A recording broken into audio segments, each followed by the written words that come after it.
Alright guys, I thought I'd try this again. Let's see if we can get some real results done.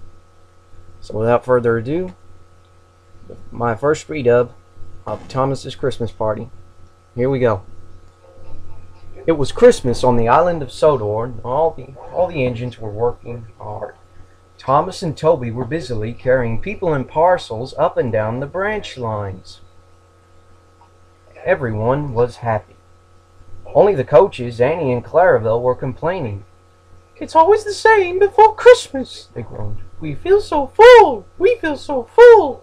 "Oh, come on," said Thomas. "Where's your festive spirit? Christmas Day is almost here." By the side of the track was a little cottage with a familiar figure waving to them. "It's Mrs. Kindly," whistled Thomas. "Beep, beep! Merry Christmas!" Thomas always felt better when seeing her.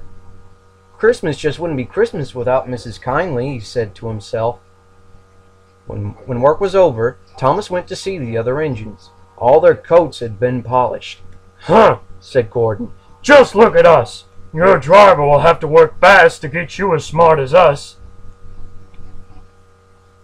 "Never mind that," replied Thomas. "I've something important to say.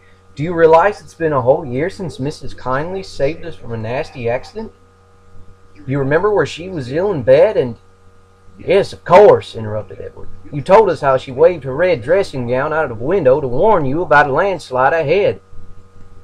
"And you and Toby gave her presents," Percy joined in. "And Sir Topham Hatt sent her to the seaside to get better." "But," said the other engines, "the rest of us never thanked her properly." "Exactly," said Thomas. "So now I think we should all give her a special Christmas party." Everyone was getting very excited, and the drivers felt sure Sir Topham Hatt would agree, as indeed he did. The engines were all busy making plans when silence fell. Sir Topham Hatt had bad news. "The weather's changed badly. Mrs. Kindly is snowed up. Toby says he'll have to rescue her. You must help too, Thomas. There's no party unless you do." Thomas hated snow, but he said bravely, "I'll try, sir. We must rescue her. We must." "There's a good engine. You and Toby will manage splendidly."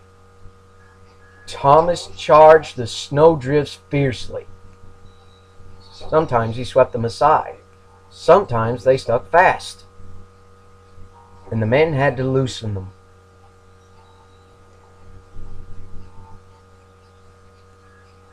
But after cutting near the cottage, they could go no further. "Look at that!" exclaimed Thomas's driver. "Beep, beep! Here we are!" An answering wave came from an upstairs window. Then they heard a familiar sound. "That's Terence the tractor," said Thomas. "He's come to help too." Sure enough, Terence had a snowplow and was working hard to mend a patch to the railroad line in safety. At long last, the rescue was complete. Percy took the tired workmen home. Terence said goodbye to Mrs. Kindly and promised to take care of her cottage as he watched them all set off. The engines made good time.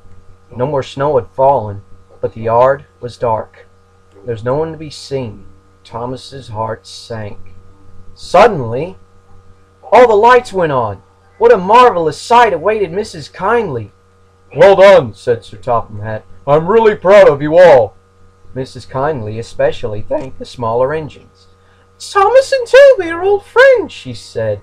"And now, Percy, you are my friend too." Percy was very pleased. "Three cheers for Mrs. Kindly," he called. "Beep, beep, beep!" They all whistled. "We wish you a Merry Christmas, we wish you a Merry Christmas, we wish you a Merry Christmas and a Happy New Year." Thomas the Tank Engine and all friends thought this was the best Christmas party, and Mrs. Kindly could think of nowhere than she'd rather be than here, with them on the island of Sodor.